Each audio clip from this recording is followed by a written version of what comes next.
Hi, everyone. This is Megan. And this is Steven. And this is the Synchrony Podcast, where we talk about transforming apostolic dating culture and ending loneliness in the church. Babe, I was gone for a few days, so we didn't get a podcast out last week. Yep. And I'm about to leave you again for a whole week. I know. And I'm taking the children with me. I'm going to be devastatingly lonely. Absolutely crippled with loneliness. I don't know what I'm going to do with myself. I have a feeling you're going to play a lot of RuneScape and you get a lot of stuff done, but also... yeah, I'm going to try to be productive. Mm-hmm. Probably play around with our new toy. Steven got a new tech thing. Oh, yeah. It's a marvel. It should be a eighth wonder of the world.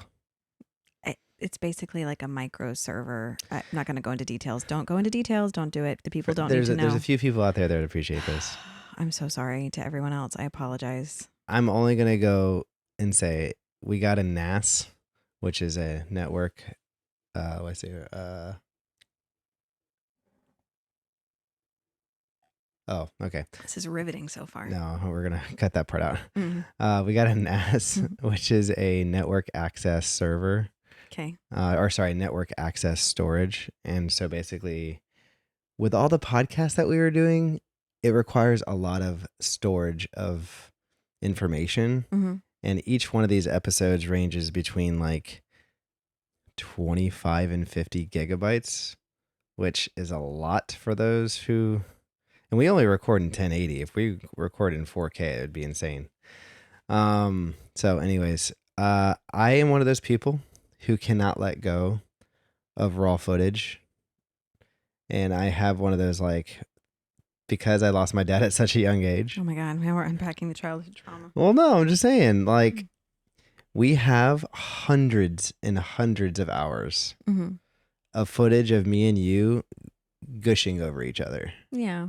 And I at least want to keep one of the angled shots for us to be able to have, so that way in the future something happens to us, our kids have endless amount of footage of watching me and you talk about things we're passionate about. I would literally kill to see my dad in that kind of state of mind. Yeah, that's what would be special. So that being said, we've already used like 3 or 4 terabytes of data that our storage is full again, so I had to think of something different. I am excited about this though, because it does give us a lot of potential for like secure storage and other cool stuff. So yeah. I'm a fan of it. We're going to be at 36 terabytes of storage. Wow. Hey y'all, that's a lot. Kids, if you're watching this someday far off in the future, 36 terabytes is going to feel like so small by the time they watch it. I was going to say mommy and daddy love you. I wasn't going to go into the terabytes, but sure.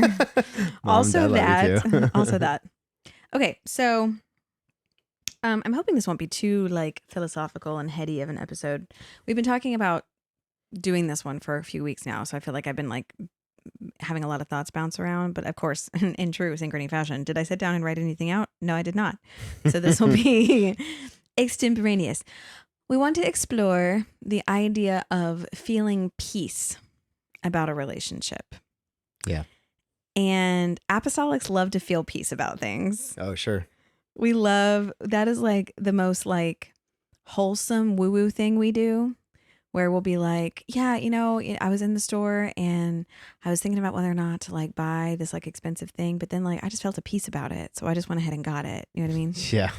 It's like the Holy Ghost, air quotes, giving us permission to buy something that Jesus definitely doesn't care about. Sometimes I think that we use feeling peace as a way to legitimize our non-moral behavior. Not that it's immoral, just like amoral behaviors like that have nothing to do with right or wrong. Will be like, I felt a peace about like reading this new book, or I felt a peace about doing this thing, or I felt a peace about going here. And it's like, okay, like we're all about walking in peace, right? I love that. Like, let's walk in peace, right? Yeah. And abundance and all those good things. But I think when it comes to relationships, we take this concept and apply it in ways that backfire on us. Yeah. And so I think we should break that down. I agree. If someone were to walk up and this is not a quiz because I had to look this up. I'm just curious to see if your perspective is like the perspective that everyone else would have. If someone walked up to you and was like, what does the Bible say about peace? What scripture or scripture fragment comes to your mind? Peace that passes all understanding. Peace that passes all understanding. Okay. Yep. And do you know and it is okay if you do not, because I think your experience represents everyone. Do you know the context of what was being said around the peace that passes all understanding? You gotta warn me about these things. I'm trying to put you on the spot on purpose because I don't think anybody really does. No, there's a lot of people out there that actually do. Oh, I didn't. We're recording this at midnight. I don't remember off the top of my head. Okay, I didn't either. I had to go look it up. Okay, so it's in Philippians. Yeah. So it's in like the final chapter of Philippians or close to the end of Philippians where Paul's like doing his thing where he like says goodbye to everyone and their brother. Oh, sure. And like tells people how to behave. Like it's sort of like Paul does an Irish goodbye every time he gets to the end. He's like, and tell your grandma I said hi, and say hello to your children, and say hello to your husband, and say hello to so and so, and please stop fighting over there, and please stop yelling at each other over there, and by the way, have some peace. And like he just goes off and like it's this like whole chapter of him being like, love you, miss you, bye, over and over and over again, which I think is kind of adorable. Because, like, you know, he doesn't know when he's going to see them next or if he ever will. So, sure. Yeah, he might get stoned. Yeah, so it's meaningful. So Paul's writing to the church in Philippi. And obviously, like, this is not the only Bible verse that talks about peace. But I do think that this is the one that we go to when we're thinking about what it means to have peace. We're like, peace that passes all understanding, right? And I was like, what is the context of that? Like, what's happening here? So Philippians 4 is where this phrase pops up. And he's in this long goodbye, right? The chapter starts off with, am I in King James? No, I'm in here. I'm reading from New International. Y'all don't come for me. Okay. I have the Holy Ghost, I promise. It's just, I looked at a few versions. Yeah. Yeah. People read NIV. People read the NIV, but some people get weird about it. What is this, the 90s? I don't know. Feels that way sometimes. My brother walking around with his mullet feels like it's 85. That's true. Okay. I love you, Connor. Your mullet looks great. It fits right in with your truck. Yeah. Your new one. Yeah. Okay. So he starts off the chapter. The chapter before, chapter 3, he's talking basically about like not giving in to the desire to just like fall into all these worldly habits and worldly arguments and everything that's going on around them. Right. And the beginning of chapter 4 starts off with, therefore, my brothers and sisters, you whom I love and long for, my joy and crown, stand firm in the Lord in this way, dear friends. So he's starting off with an injunction to be firm in their beliefs, right? Don't be shaken. Remember, this is a persecuted church. They are constantly under fire. They are under threat of death at all times. No one knows when they're going to be safe, when they're going to be dragged out into a coliseum and eaten by a lion. They're living in uncertain times. And Paul is ending this letter to them in a tone of encouragement, right? Yeah. Stand firm in the Lord this way, dear friends. He starts talking about specific people in the church. And then he goes into some final exhortations. Rejoice in the Lord always. I will say it again, rejoice. Let your gentleness be evident to all. The Lord is near. Do not be anxious about anything, but in every situation, by prayer and petition, with thanksgiving, present your request to God. And the peace of God, which transcends all understanding, or passes all understanding in the King James, will guard your hearts and your minds in Christ Jesus. Paul is talking to a persecuted church full of scared people. Yeah. And he's saying, hey, I know it's scary out there. Horrible things can happen. I get that. But rejoice in the Lord. Rejoice. He's near. He's here to comfort you. He's not far from you. Don't be anxious. Don't worry about what's going on around you. Bring it to the Lord. Ask for it in prayer. Present your request to God, and he's going to give you peace that passes all understanding. Even though you are aware of the dangers, you are aware of the horrors happening to our people. You're aware of the risks of this lifestyle. Even though your rational mind knows all these things, God is going to give you peace that passes that rationality. Even though you know the real threat out there, you are not going to be afraid. Yeah. Right. Beautiful. Yeah. Frankly, convicting. Honestly, happy that we're saying it in context. Yeah. Honestly, I needed that for just the present world that we're living in. Yeah, sure. Like it is beautiful to go back and look at the situation that the first century church was in and remind us that like it's never been easy to be a Christian. Like I feel like when you look at the first century church, if you're like in the molly grubs about things going on in your life, yeah. Like you read any of the New Testament and you're like, it could have been worse. Yeah. Like you're like, oh, sorry guys, our assistant pastor won't be here tonight. He was literally fed to a lion earlier today. Let us pray. Yeah, sure. Like it really does put things in perspective. The thing is, like, if you think about it, like, think about any of the disciples. Mm-hmm. In the first century church, they were very highly regarded. Yeah. To the early church. And they were in and out of prison. Right.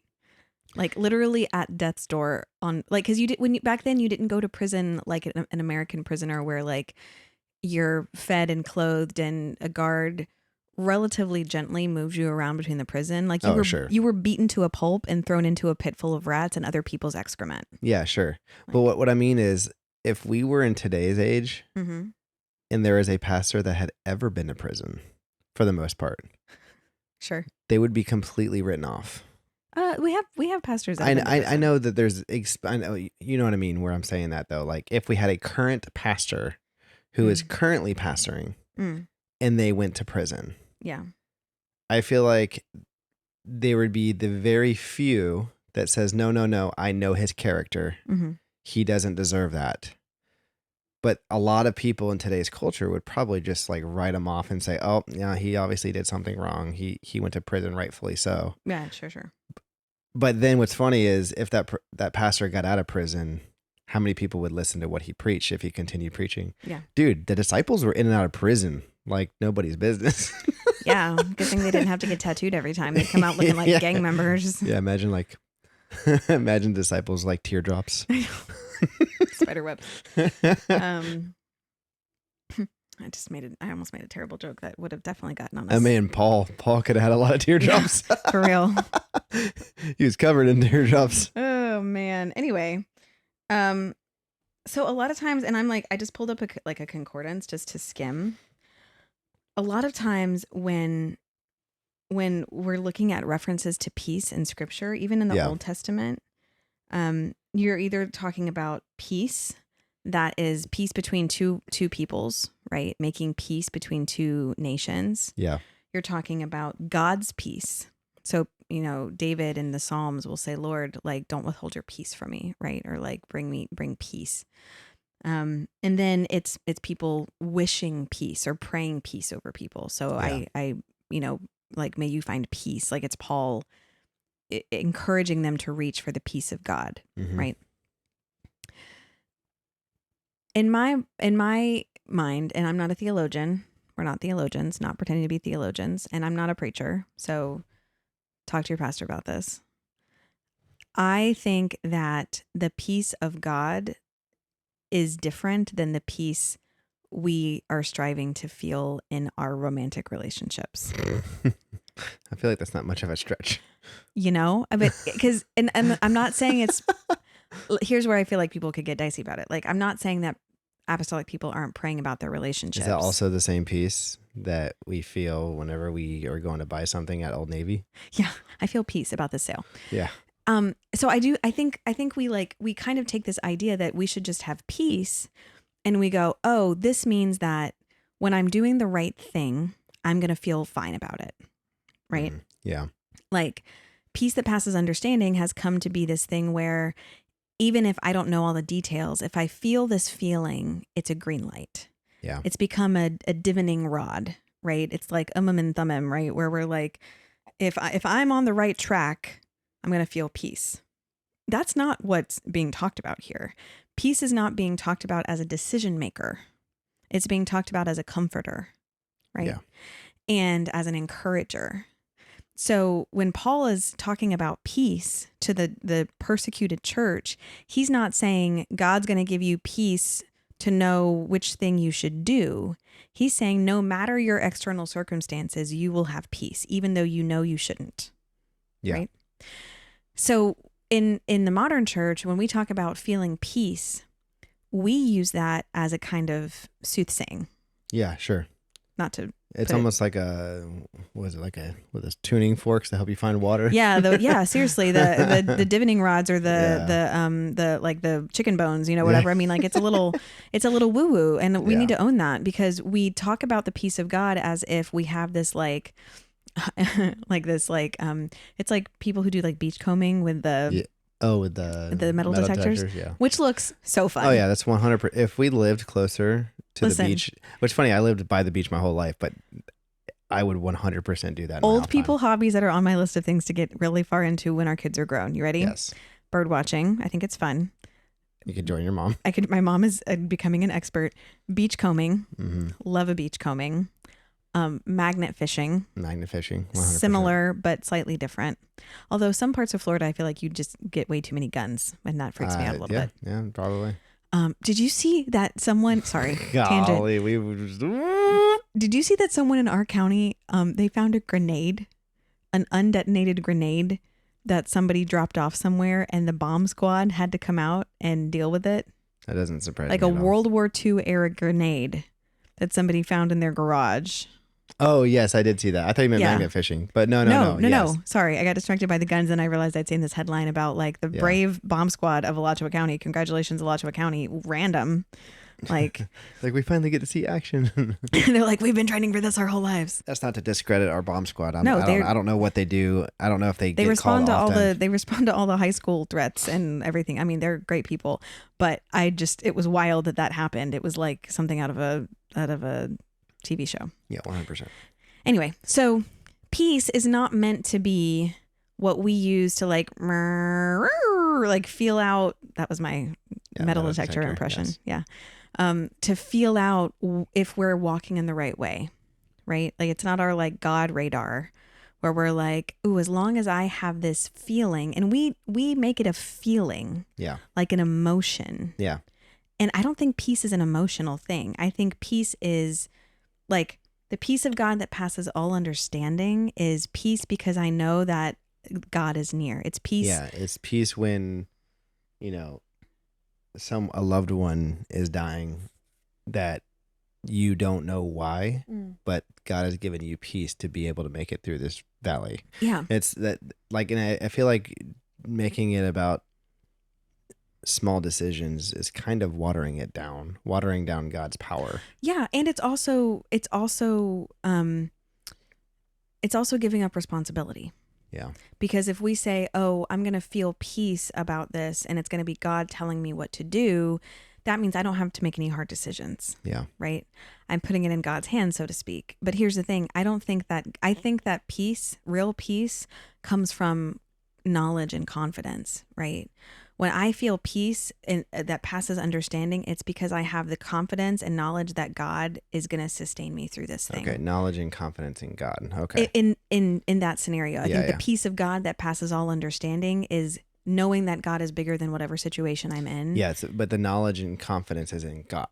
Correct. Not in the scenario. Exactly. And so when I'm feeling peace about a decision that I have to make, because I do think you can feel peace about a decision. Sure. It's not because God is impressing that peace on me to pass my understanding. It's because I have gained an understanding and confidence in what I am deciding. Yeah. I have looked at everything and I have made a good decision. Yeah. And I know that I have peace about it because we've taken the time to consider it. You know what I mean? So basically you're saying that you're thinking that sometimes people use the peace of God as a scapegoat for making decisions they normally wouldn't make. Yeah. Like, and I mean, we've made some big decisions about like our house, right? Yeah. Like, let's just use that as an example. So we had this difficult decision about where we're going to we wanted to buy this house that we moved into. Were we going to sell the house that we were in? Were we going to try to keep it as a rental property? Right. And when we brought up this idea about keeping it and trying to have both houses, we were like, yeah, this could be cool. That doesn't worry me, like whatever. I wouldn't say that I had peace about it until we had sat down and crunched the numbers. Yeah. And gone through. It's like the scripture, which among you building a tower, the parable is not going to count up the cost before you build. I do have to say though, that I think at the beginning of that, whenever I first mentioned it, you're normally very risk averse. Yeah. And one of the first things that I believe I remember you saying is like, yeah, let's think about this. I feel peace about it. Like it wasn't, I don't think you're trying to say it was a like God giving you peace, but it was more of like, hey, I'm not immediately panicking.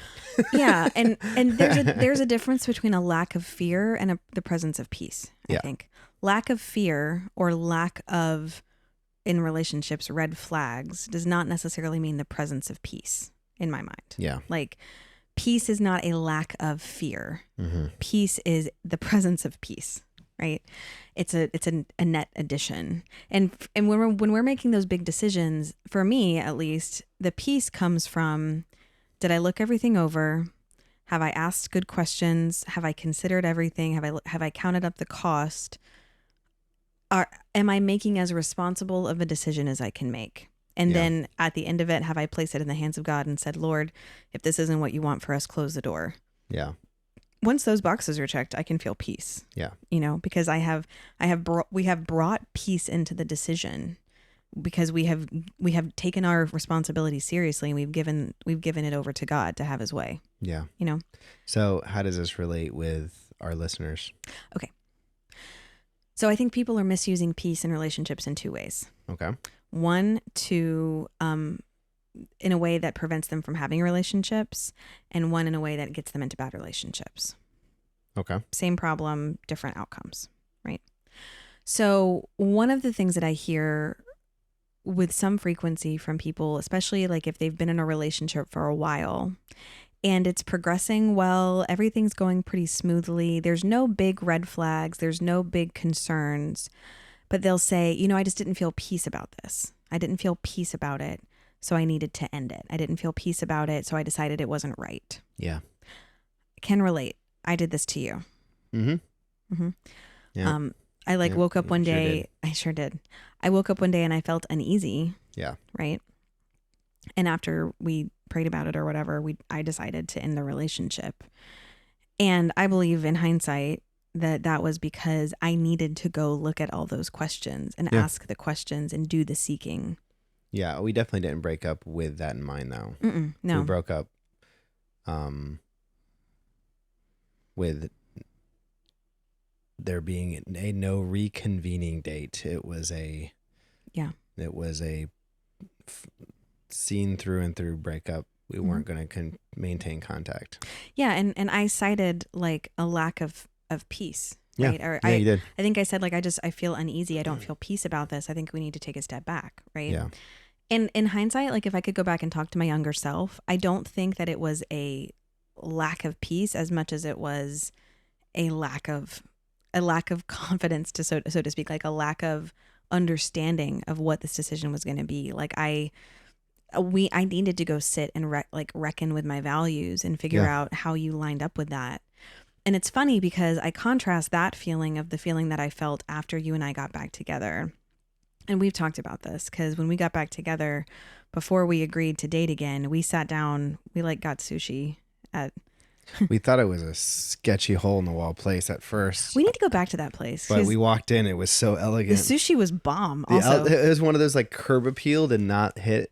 But then you walked in and it was super fancy. Yeah. So I was living in Gainesville. You were living in West Palm. We met in Orlando, which is about halfway. Yeah, it was a sushi place by the airport, right? Yeah. So we ate sushi at this sushi place, and then we went and sat by the airport and watched planes take off and talked. Yeah. And when we talked through, here's our decision about this relationship. Yeah. Like, do we think that we're right? The only thing that was missing was a contract. It was very cut and dry. Yeah. Like we might as well have shaken hands at the end of it and been like, good talk. Like. Yeah. It was not romantic in any way. It was like, do we feel like we're the right people for each other? Why or why not? Have you considered everything? Do you have any remaining questions? Have you looked at clause A, subsection 3 of the, it was very like, it was very kind of. And how many sheep are you going to trade? Right, yeah. Yeah. Name your bride price. Yeah. How many sheep does your dad have to offer? No sheep, but lots of fishing opportunities. There you go. Yeah. So occasional roadkill deer. Right. It's a story that no one needs to hear. People have heard it. So the peace that I felt in our second relationship, or we call it relationship 2.0. Yeah. Was not because you were different or I was different or the circumstances of our lives were different. It's that for the first time, I felt like I had looked at every reason why we should be together and why we shouldn't be together, and had decided that the right choice, the biblical choice, the godly choice, the good choice for me and for you was to be together. Yep. And I think you felt the same way. Yeah. And it made our relationship feel fantastic. Made you wait for it. Huh? I said I made you wait for it. Yeah, for a whole month to give me back your answer. But I felt like a little bit of payback. Yes, we know. Our relationship was so peaceful after that. Like, I remember us talking about that. Do you remember us having conversations about how, like... Don't ask me what we said, but I do remember a conversation about it. Yeah, it was nice. And it was like... And it was also peaceful. This is a tangent. It was also peaceful because we decided in relationship 2.0 that we were going to have much higher physical boundaries. Do you remember that? Yes. Try to stay awake. No, it's my body's involuntarily yawning. Yeah. Yeah, I do remember that. We're like, hey, we're gonna hold the standards higher this time. Everyone's now wondering what we mean. So in relationship 1.0, we kissed. I think we held hands. We kissed. Yeah, there you go. We weren't. We. I would say maintained like teenager level boundaries. Yeah. Yeah, we just basically in 2.0, we were like, hey, you know what? If we're going to do this, let's do this to higher standards. And again, it's like, hey, if we're going to do this, we're going to do it all the way through. Yeah, let's do it right. And so we decided, hey, we're not going to kiss in this relationship. We'll hold hands, but we're not going to like cuddle the way we did before. Yeah. And it leads to temptation. It does. And it was amazing because we had these really firm boundaries, and we had also considered all of these, and I'm not here to prescribe your physical boundaries to everyone. Go talk to your pastor. But like, that worked for us. We felt like that boundary gave us safety. Yeah. And our intentionality gave us safety. And that's where the peace came from. Yeah. It wasn't like the Lord was just like, I'm going to bless this relationship with my peace because that is my stamp of approval. Or it's like, it's not even like about the peace, like because you were good boys and girls. It was, it was because we were making a good choice. Like we were choosing each other. Yeah. And we weren't doing it like absent-mindedly, and we weren't doing it because of butterflies. Mm-hmm. Like it was like, hey, this logistically makes sense. Right. Spiritually makes sense. I don't want to say compatibility. People are going to take that into like, oh, what's your personality test? But more of like our like values were just mostly aligned. Yeah. You know, besides, whales in captivity. But we'll. Are we going to tell people? Did we already tell people about this? That I'm going to SeaWorld next week. Oh. Yeah. For those of you who don't know, I want you to record your face. I'll be fine. So for context, Stephen and I have only had, I would say, 2. People have heard this already, but not everyone. No. People, I don't know if so. Stephen and I have only ever really, I would say, had 2 arguments where we both came away from the argument just agreeing to disagree. Like no resolution was had. We both stood our ground. We were both pretty upset, and they happened in the first year of our marriage, the same year, and it was the outcome of the 2016 presidential election. Yeah. And no, I will not be sharing our perspectives on that. And whether or not whales and dolphins should be kept in captivity. Yeah. And I think they shouldn't. I think it's very sad. And so I have not wanted to go to SeaWorld. I just don't. It's fine. It's fine. SeaWorld does a lot of good conservation work. I'm not here to throw SeaWorld under the bus. But like, I personally don't want to support that with my money. but Nana bought the tickets, so Yeah. we're going. Yeah, I've been like saying like, let's take the kids to SeaWorld. She's like, I will not support that. And then Yeah. all of a sudden she's like, hey, because like your grandmother takes us to Orlando almost every year. Which is very kind of Nana. Yeah, Thank and you, this Nana. year she's like, hey, I want to take the kids to SeaWorld. And I was like, right. What am I going to do? Not allow my 82-year-old grandmother to do what she wants to do with her great-grandchildren. Like, Yeah. it brings her so much joy. So I will be going to SeaWorld in July. Oh, it's going to be hot. Yes, with our You children. better let Shamu 17.0 splash you. Yeah, hey, listen, if he's going to be in captivity, Emily's going to sit in the splash zone. So I don't know if they have an orca there anymore. I feel like they only have dolphins. I feel like that's literally their symbol of... Yeah, I feel like, I don't know. Hold on, now I have to find out orcas. Oh, yes, SeaWorld still has orcas. Oh. And in 2016, the company ended its breeding program, making the current group the last generation of killer whales that will ever live at SeaWorld facilities. Orlando has 4 orcas: Trua, Nalani, Malia, and Makayo.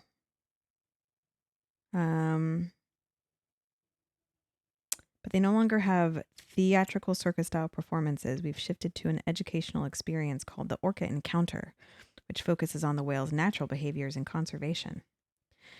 So anyway, I'm going to go suffer through that this week, and it'll be fun. But what were we talking about before then? I got derailed. Arguments, peace. I don't know. Sorry, guys. This is going to be one of those. It's literally almost 12:30. Okay. Anyway, so the problematic misuse of peace number 1 is it makes people break up in relationships that are fine because they feel like if they don't have this overwhelming sense of peace, something is missing or wrong. Yeah. And it could be that there is something missing or wrong, but it's not necessarily like, oh, if I don't feel this peace, that means this is doomed. Right? Yeah. I mean, I think a big part of it, and this is obviously not ascribed for everyone. Sure. But is you're recognizing, your subconscious is probably recognizing that you're not asking the right questions. There's something missing. There's some information you need to know. There's something not settling right because there's maybe a gray area in the person you're dating's personality or their family history or something that isn't setting right. And you're right. It's not giving you peace, but it might not be God saying, hey, watch out. It might be, hey, you need to find out more. Yeah, a lack of peace does not necessarily indicate God's disapproval. Yeah. It's something to pay attention to. 100%. We're not saying ignore it. No, because it is. And sometimes, honestly, I think the problem is with the person who's not feeling the peace. Like, this was part of my issues is I was looking at our relationship going, man, this is a great relationship and a great guy, but he's not a musician and he's not an academic and he's not all the things that I told myself and that my family told me that I needed to be with and that people around me told me that I needed to be with. And I am not a musician or academic. No. Nope. And that is okay. Because, as it turns out, that's not what I needed. But in my head, I think a lot of my lack of peace was me having to grapple with the expectations that I had set for myself about what I quote unquote needed in a relationship. And you, this amazing guy who I was in love with and who had built this beautiful relationship with me, didn't fit the mold that I had created for my relationship. And I think that cognitive dissonance was part of what was causing me a lack of peace. Yeah. So sometimes it's not about their behaviors or even like unasked questions. Maybe it is. It could also be just because you're having to encounter some of your own issues in the relationship and it's triggering some of these things that are making you feel like, oh man, something's wrong. It could be stuff coming from your past. It could be baggage from your emotional history. It could be family trauma that this person brings up in you. Yeah. Terry Real famously says we all marry our unfinished business. Yeah. And by that, he means that we often build our deepest personal relationships with people who are uniquely capable of reintroducing us to childhood wounds. Yeah. We seek out people who invoke those things for us. Not in like a weird Freudian way, but because it's also deeply part of who we are. And it's also what's familiar. Right.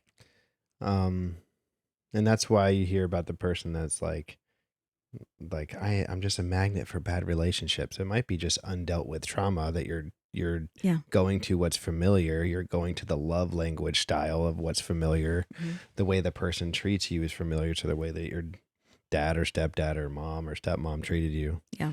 Yeah. So, I mean, it makes sense. Yeah. So the problem number one is when we use peace as an excuse for breaking off something instead of exploring why we're not feeling peace. Yeah. Because here's the thing. You're going to go into another relationship Mm-hmm. and not feel air quotes peace. Especially if the issue is something in you, because that next relationship That's is what going I'm to saying. trigger the You're going same to go thing. back to seeking out the same type of person or behavior, and you're Yeah. going to be like, wow, there's not peace again. Well, yeah, because there might be some stuff you haven't dealt with. Yeah. If you have had, and this does not describe everyone that we work with or that we connect with, but if you've had a series of relationships, it doesn't have to be super serious relationships, but if you've talked or dated a number of people, and when you look back on that list, you're like, nothing was really wrong with those people. Like, I feel like they were all great and they had a lot of good qualities. I just didn't feel right about them.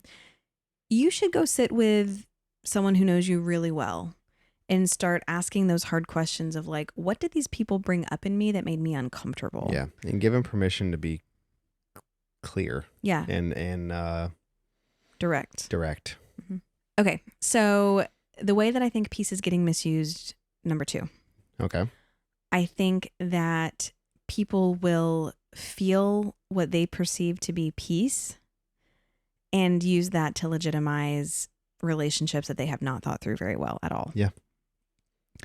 I wish I had like a tally for the number of people I've spoken to with Synchrony who have been divorced, who were like, I met this person and I felt peace about this relationship, and my pastor and my family felt peace about this relationship, and so we thought it was all good, and we went ahead and got married, but we never talked about finances. Yeah. We never talked about my struggles with insecurity. We never talked about his pornography addiction. We never talked about all these things that were hidden under this facade of peace because it all looked perfect on the surface. Yeah. You know what's sad? Is a lot of people end up leaving those relationships being mad at God. And questioning their faith. Questioning their faith, saying, but wait, I felt peace. Questioning their leadership sometimes. And they're like, but Lord, why would you put on more me than I could bear? Like, which is also commonly misused. Yeah. When really at the end of the day, was it God giving you the peace, or was it you being comfortable, you finally having someone to fill the loneliness? Yeah. You having someone that might be a nice, good person that treats you well, way better than your last relationships. Yes. And that's the thing is I think a lot of peace comes with, I could see myself with this person. Right. Like, especially if you've been in a scenario where it's just been like, the landscape has been barren of good prospects, right? Or you've been through some, like you said, some bad relationships. A decent person can generate what feels like peace in you. Yeah. If you feel like you have a pretty good level of psychological safety with this person, if you feel like you can talk freely and be yourself. Yeah. People are like, oh my goodness, this is the most amazing thing ever. Like, this relationship must be ordained. And it's like, baby cakes, that is the baseline. Yeah. This should be the baseline for where you even continue talking to this person. Right. And like, we get that, like, it's hard out there. So like the expectations are in the floor, but sure. That should be the basics of just like, we're having a good interaction. We're getting to know each other. We're psychologically safe, and we can be vulnerable with each other. That's like just the very beginning. Yeah. All the stuff that you dig into under the surface and that you talk about and that you wrestle with together is what indicates, is this person aligned with my values? Do we have similar outlooks on raising our children, on ministry, on family? Like, all those things still have to be asked, even if it feels comfortable and good. Yeah.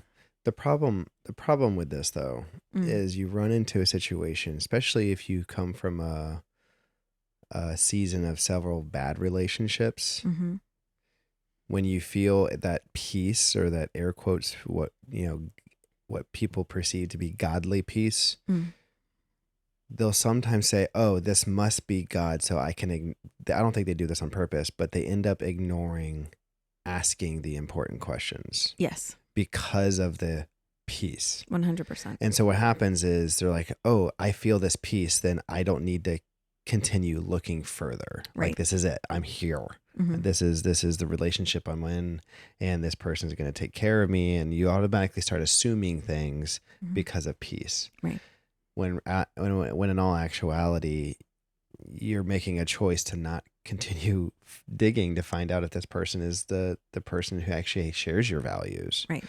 It's to be like if you were a beachcomber with a metal detector and you're walking down the beach scanning to make sure there's no bombs hidden under the sand, right? Yeah.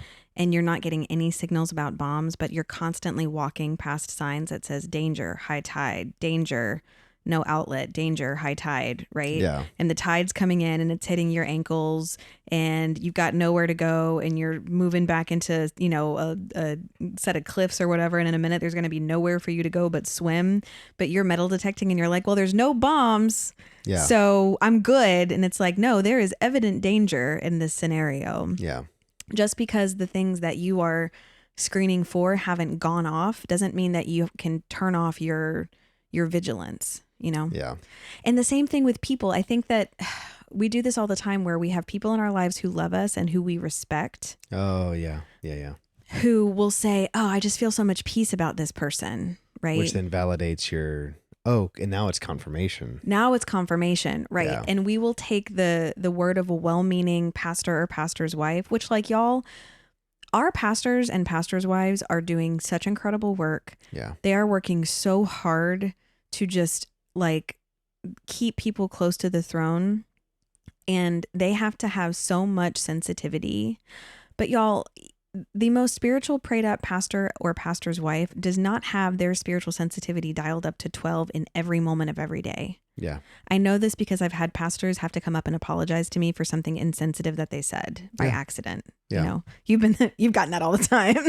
Yeah. Like Stephen is the type of person who becomes like a pastor or a minister's like right hand and sees the good, the bad, and the ugly. And like, I feel like you get to know the person behind the office. Well, that was that's why I love so much about the Armor Bear program that we had back in my home church. Armor bearer, not bears. Yeah. Well, either one, depending on if someone was causing a ruckus in church. Yeah. No.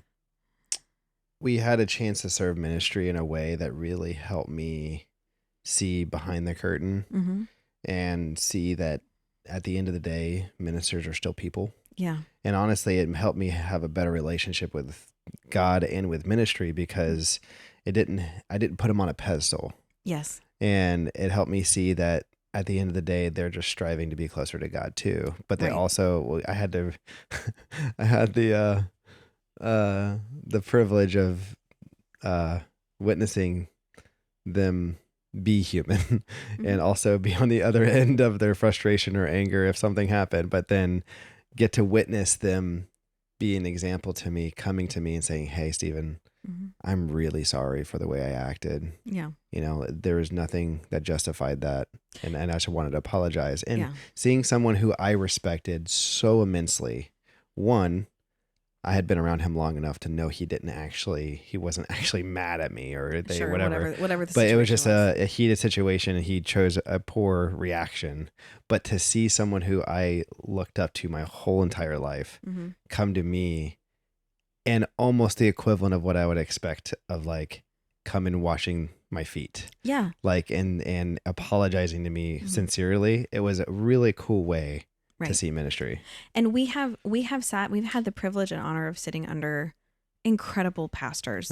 You and I have been so blessed with the handful of pastors that we've sat under in the different churches that we've worked in. I mean, we have like an A-team list of pastors. And I would not base my decision to marry anyone on a comment from any of those men. No. Right. I respected their opinions. If any of them had told me, no, you need to be careful about that one, I certainly would have listened. Yeah. Because I believe in their ability to kind of spiritually fill things out. But if someone came up to me, if one of our pastors at the time when we were dating had come up to me and said, man, you've really got a good one in Stephen, I think he's the one for you, that would not have been enough. Yeah. For me. That's nice to hear, but that's not a reason to marry someone. No. Now, a pastor coming up to you and saying, hey, I think you should show a lot of caution around this relationship. I think you should take that very seriously. Yeah, I see red flags. I see concerns. That should set off immediate alarm bells for you. Yeah. But at the end of the day, it is not your pastor's job to be your soothsayer. And a pastor saying, oh, he seems nice, is not the same thing as him saying, I have received a direct download from the spirit world. To say that this is the one for you. Because sometimes I feel like we over spiritualize everything that pastors 100%. or like if someone prays over you in an altar while you're dating someone and they're like, I believe that God has good things in your future. And you're like, ah, yes, the man that I am dating must be the good thing. And I deduce that this is God affirming my decisions to be with this person. Like, no, the gifts of the Spirit and prophecy and words of knowledge. I believe those absolutely have a place in helping us understand our relationships. Yeah. But I believe they are a supplement to us doing the work to intercede on our own behalf and seek after the face of God and read his word and understand the kind of person he's asking us to find and the qualities that he's asking us to seek out in a partner. Like, those things do not absolve us of responsibility. Yeah. You know, I think the only time, let me think about this actually. There's only been a couple of times in scripture where I can recall like someone being divinely told, you must go marry this person. And one was Joseph being told, you have to marry Mary, even though she's pregnant with the Lord's baby. Right. And she's like, okay. And then the other one was, who married Gomer? Was it, goodness, which prophet? I can't remember now, of course. Hosea, prophet Hosea. Yes. Yeah. Hosea marrying Gomer, which was a picture, right, of the Lord's pursuit of Israel. Yeah. Right. In all of her misdoings and whoredom or whatever. Hosea was representing God's love to the people of Israel, and God was asking him to sacrificially reenact that for the purposes of being able to better speak to his people. You forgot one. What did I forget? Eve. Adam didn't really have much of a choice. That was Stockholm syndrome. I was like, yeah, there's like, here's your selection. Yes. One. Hey, you know what though? No decision fatigue. Yeah, it's true. No paradox of choice. It was like, wow, bone of my bone, flesh of my flesh, I guess. Like, here we go, right? Yeah. Yeah, so like we don't have that many examples of like the answer to whether or not you should marry someone being rained down from on high. And the couple that we do, I would say, are sort of extreme cases. I don't think you should be waiting on other people, even people that you love and respect and hold highly spiritually, to give you their opinion as a substitute for your own diligence. Yeah. Yeah. I would be very careful because I've even done this in my past, especially when I was younger, but when you're surrounded by people that you respect and that you love, if you go around talking to enough people about your situation, looking for validation, you will find it. Yes. Confirmation bias. Yes.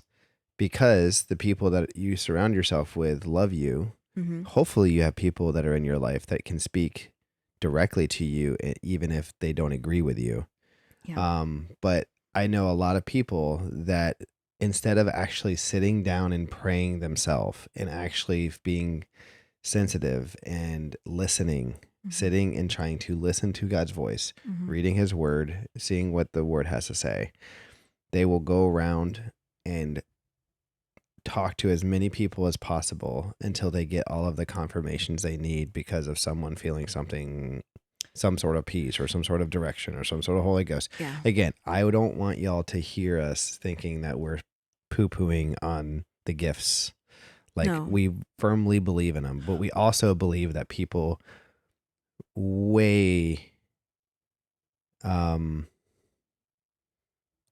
have too much carnality wrapped up in and sometimes hearing the voice of God. Yeah, and And I think that what we're describing is not the same thing as seeking out wise counsel about your Yes. relationships. And the multitude of counsel, there is Yes. safety. Yeah. So you want to find, like you talked about, It's people, almost like the tickling ears concept. It's like Yes. you're looking for someone to tell you that you're being a good boy or being a good girl. Right. And really that's about validating me as a person, not about helping me make good decisions about a relationship. Yeah. Right. If I'm constantly being like, so do you honestly think that he's good for me? Like, do you think he could be the one for me? Like, what do you think so? Like, I have ideas, but like, what do you think? Like, if I'm constantly trying to outsource my sense of security and self-esteem to that degree, or if I'm trying to outsource decision making to other people because I'm not confident enough in my own ability to make decisions, then that's about me seeking out validation. It's not about making a right decision in the relationship. Yeah, I've had people talk to me about relationships, and they've asked me questions very similar to that. And I'm like, listen, I'm not going to give you a response because I can't make that choice for you. Yeah. And like, I will help ask questions to help you see if you're, asking the right questions. I will try to help probe your mind to see if this person is the person that you can see yourself with. Yeah. But I cannot give you an answer, yes or no. This is the choice that you have to make between you, God, and your pastor. Yeah. Well, and the person you're seeking. 100%. So we've talked in other episodes about the process of identifying someone's values and really like screening for those things that would indicate alignment to you. And you can't skip that process. Like, and I want you to hear too, like if you're looking at couples in your life around you and you're like, well, they met on one weekend and got married a week later and now they've run off to, like some island nation together and have started churches and are doing great things. They didn't have to go through all this process of vetting. That's amazing. That's wonderful. The Lord can take a less than ideal situation and make something beautiful happen about it. I can promise you that couple didn't have it all smooth. No, of course not. Like, and I would even, and I don't think want to. they did have a mentality of sticking it out and figuring it out. Yeah, there are a lot of couples who started off in a rocky way where they made a hasty decision about getting married. Yeah. But because they were dedicated to their vows to each other and they were dedicated to serving the Lord together and they were pointed in the same direction, the Lord can take two not completely stubborn ox. Yeah. The Lord can take sort of complicated, not super duper compatible people and chisel a great relationship out of that if they're willing to put in the work and take the pain of it. Right? It doesn't mean that he intends for us to all start off with people that aren't a good fit for us. Okay, so I don't want to beat a dead horse because I feel like we could talk about this for forever. But basically, if you are using this sort of manufactured idea of peace as a Holy Ghost metal detector to tell you whether or not you should or should not marry someone, that's not the peace that we're talking about. We're not chasing emotional validation only for this relationship. Yeah. Peace about your choices needs to come from an understanding of, hey, does this choice get me closer to the throne?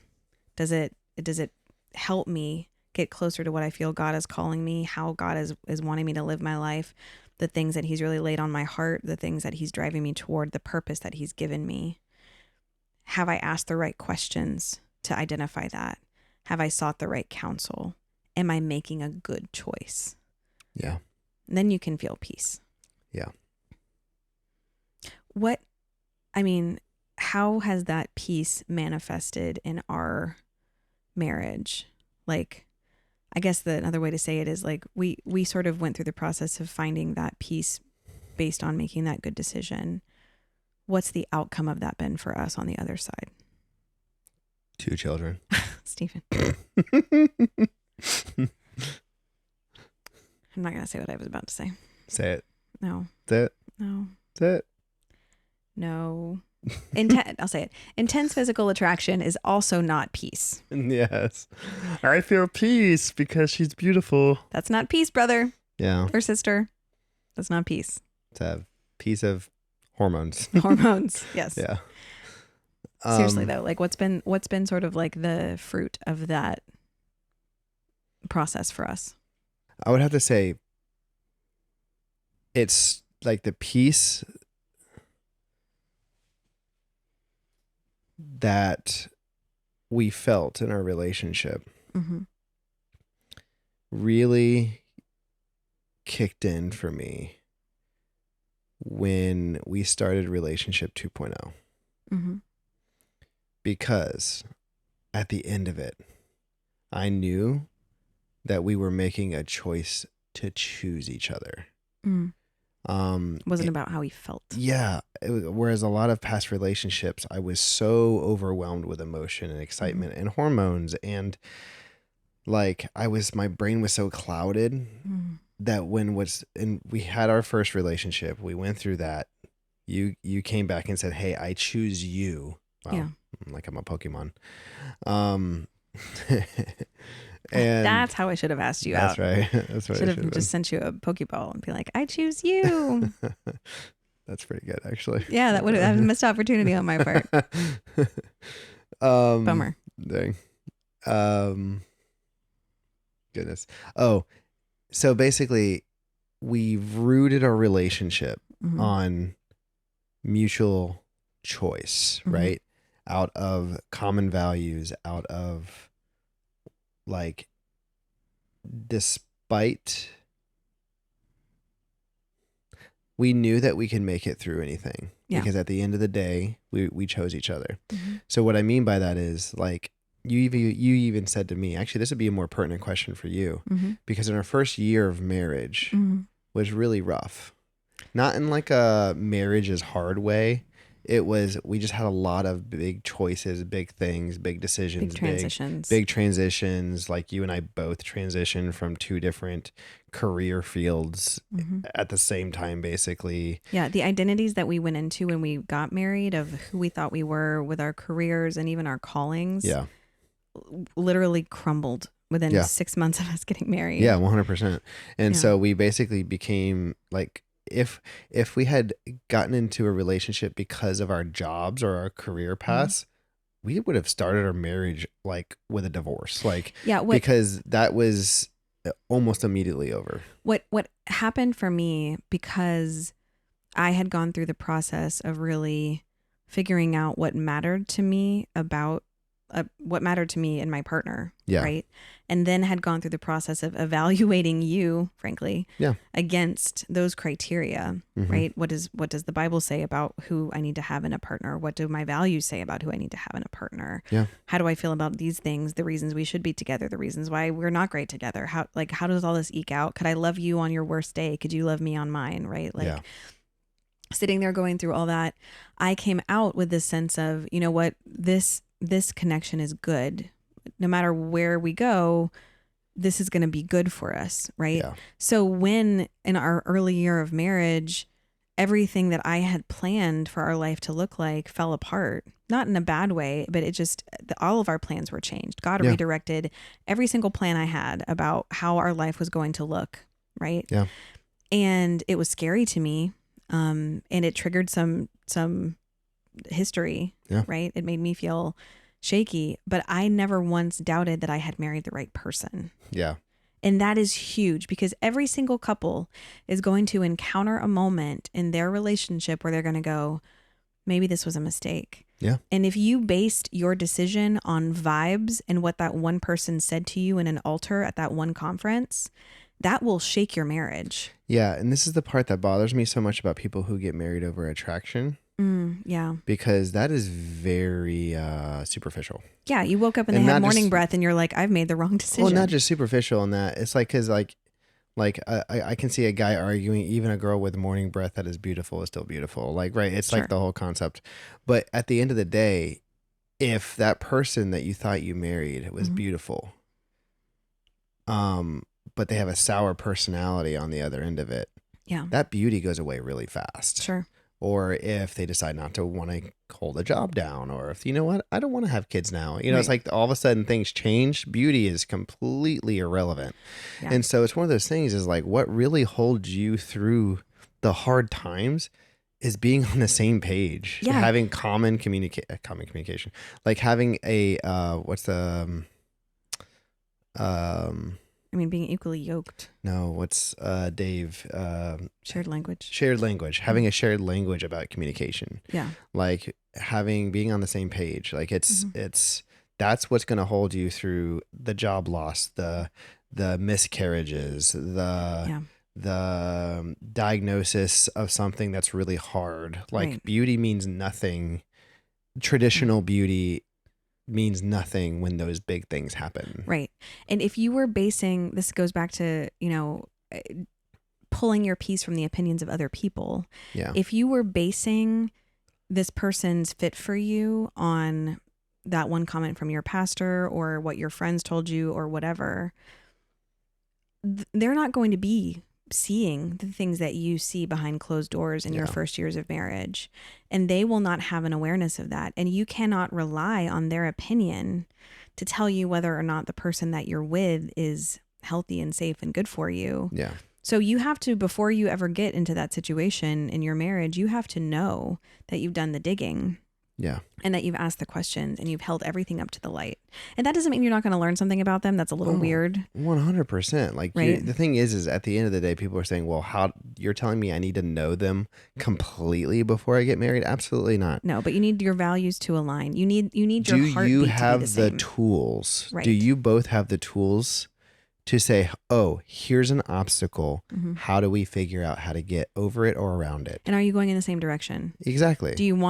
Are you both trying to get to the same place? Yeah. And I think that's really the core of when we talk about values alignment, what we're aiming for is it's not complete compatibility in this weird idea that you complete each other. Yeah. That's not realistic. It's, hey, we are pulling in the same direction. Yeah. Our goals are aligned with each other. They won't hold each other back. They'll support, my goals will support your goals. Yeah. Right. And if you know that going in, that's where peace comes from. Yeah. Because you can say, hey, life is going to throw us curveballs. Things are going to get crazy. We're going to have moments of unexpectedness. We're going to go through pain together. We're going to go through joy together. Things aren't always going to go to plan, but I know that you have my back and I have yours, and we're heading in the same direction ultimately. Yeah. So peace is not a feeling. It's not an emotion.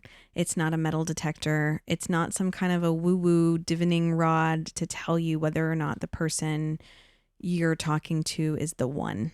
Yep. Peace comes from knowing what the Bible says about who you should seek out, the characteristics of who you should be with. It comes from knowing your own values, what are important to you, where you feel like God is calling. And it comes from asking the questions that will let you know how well this person lines up with those things. Peace is about knowledge that God is bigger than your problems, and knowledge that you're making a decision that keeps you close to Him. Yeah. It cannot be based off of other people's opinions. I know you just said that, but I want to reiterate it.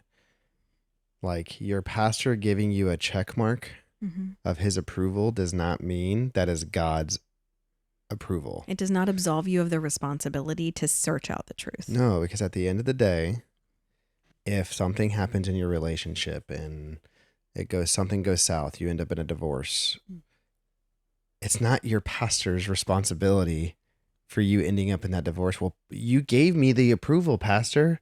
Mm-hmm. You said I could marry this person. And he's like, yeah, that doesn't mean I control their choices. It doesn't mean like he can't read their minds. He doesn't know the future. Like, sure. So at the end of the day, I think, and I'm not trying to discredit a pastor's opinion or a pastor's prayerfulness or sensitivity. I'm really not. Yeah. But it's not his job to be the final stamp of approval. Right. It's not his job it's not your mom's job, your mom's icky, gooey feelings of peace when all your other past boyfriends she's hated.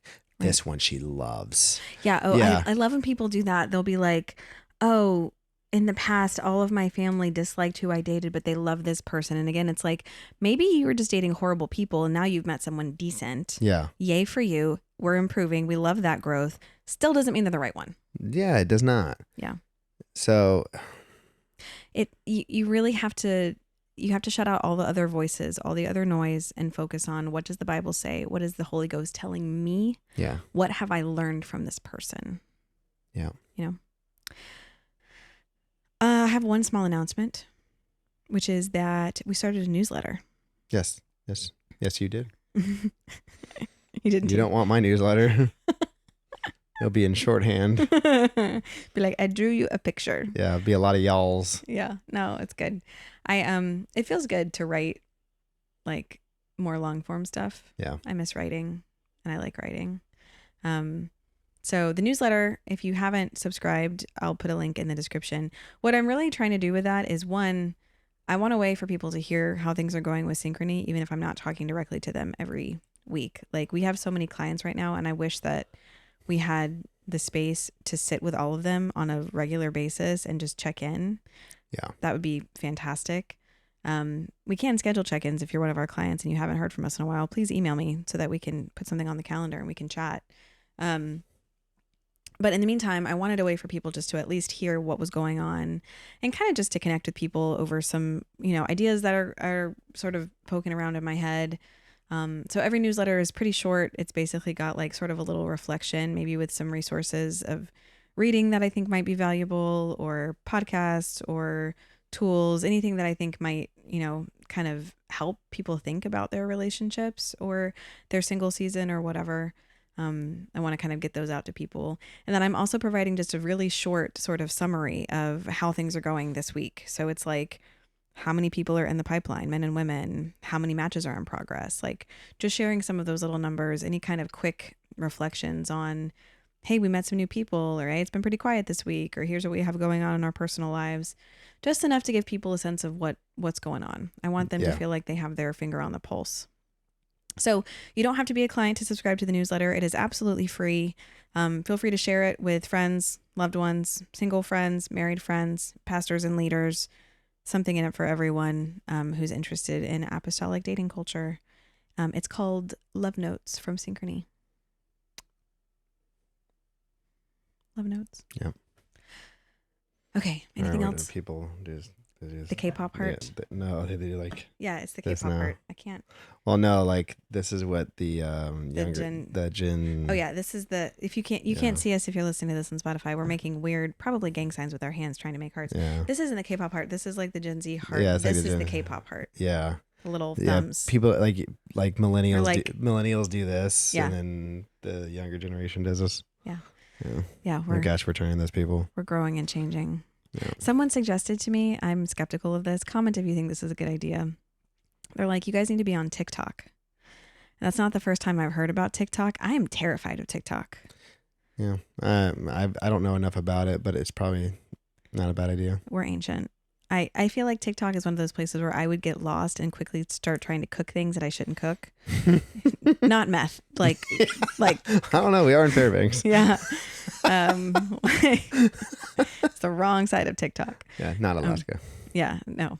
So anyway, yeah, I don't know if TikTok is in the future. That feels a little bit too young and trendy for me. But then again, I want the youths to be hearing about better dating culture. Yeah. Because we need to date better younger too. So we'll see. Yeah. We probably should. Yeah, probably should. All right. It's 1 a.m. It is. I love you. I love you too. Thank you for choosing me back. Thank you for coming back to me. You're welcome. It's worked out. Yeah. Babe, it's going to be 10 years in like a couple months. I know. What are we going to do? Something really exciting? Well, we were going to go out of the country originally, but we just bought a house. So we can afford it. We're going to have someone take our children and have a staycation in our backyard. That's right. That sounds great. We used to like to go away from the house because we didn't like living in the house that we were living in. So it was like a way to get away. But now we really like our house. And we're like, well, let's just stay at our house. Yeah, just order Chinese. Just send the kids away. Yeah, have the kids spend the night. We love our children. Yeah. Have the kids spend the night with a parent or something and watch a movie. Sounds like a blast. Sounds great. Looking forward to it. Yep. All right, guys. I hope you have a fantastic week. Love y'all. Love y'all. Bye. Bye.